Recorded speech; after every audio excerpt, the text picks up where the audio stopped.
بسم الله الرحمن الرحيم نحمده ونصلي على رسوله الكريم أما بعد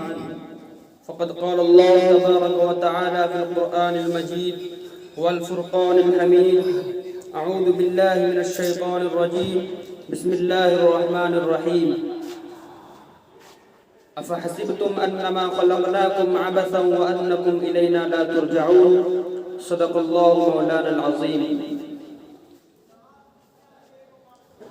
معزز سامعین کرام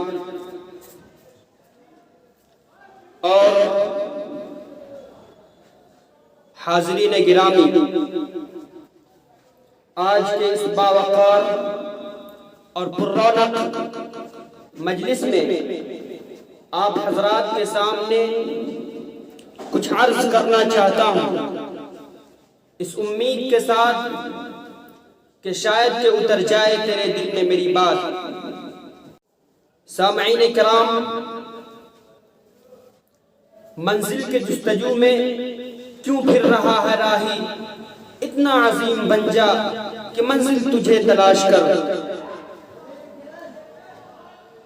اللہ رب العزت نے انسان کو دنیا کے اندر پیدا کیا اور ان کے اندر سوچنے کی صلاحیت عطا کی، سمجھنے کی قوت عطا کیا اور ہر طرح کے بے شمار چیزوں سے مزین کیا اور ان کی صحیح تربیت کے لیے، ان کی صحیح رہنمائی کے لیے، انہیں سیدھے راستے پر لانے کے لیے، انہیں ایک اللہ کی پہچان کرانے کے لیے اللہ رب العزت نے دنیا کے اندر انبیاء کرام علیہم السلام کے سلسلے کو جاری کیا اور اخیر میں جناب محمد رسول اللہ صلی اللہ علیہ وسلم کو اللہ رب العزت نے دنیا کے اندر مبعوث فرمایا اور انہی کے ہم نام لیوا ہیں کہ اس زمانے میں آپ علیہ السلام کے جو صحابہ تھے، جو آپ علیہ السلام کی مجلس کے اندر اپنے آپ علیہ السلام سے استفادہ کیا کرتے تھے، وہ ہر طور پر آپ علیہ السلام کے حکم کو، اللہ کے احکام کو مانتے ہوئے نبی پاک صلی اللہ علیہ وسلم کے طریقے کے مطابق اپنی زندگی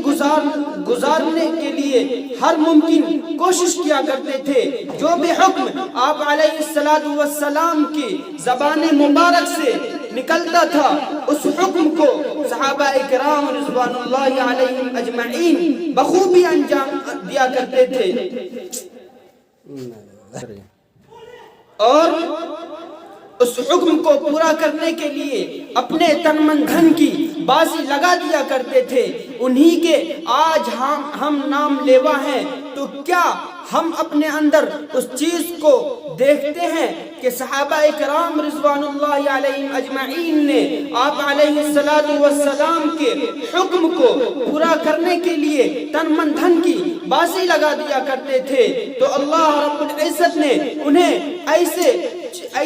اس جگہ پر پہنچا دیا جس کے بارے میں اللہ رب العزت نے فرمایا اولئک هم المفلحون، کہ یہی لوگ کامیاب ہے، اولئک هم الفائزون، یہی لوگ کامیاب ہے. اور اللہ رب العزت نے دنیا کے اندر انہیں جنت کی بشارت عطا فرما دی اور یوں فرمایا رضی اللہ عنہم ورضوا عنہ، کہ اللہ رب العزت ان سے راضی ہو گئے اور صحابہ ان سے راضی. تو یہ صحابہ کرام رضوان اللہ علیہم اجمعین کی محنت اور شوق اور جذبہ کا وہ صلہ تھا جس کے نتیجے میں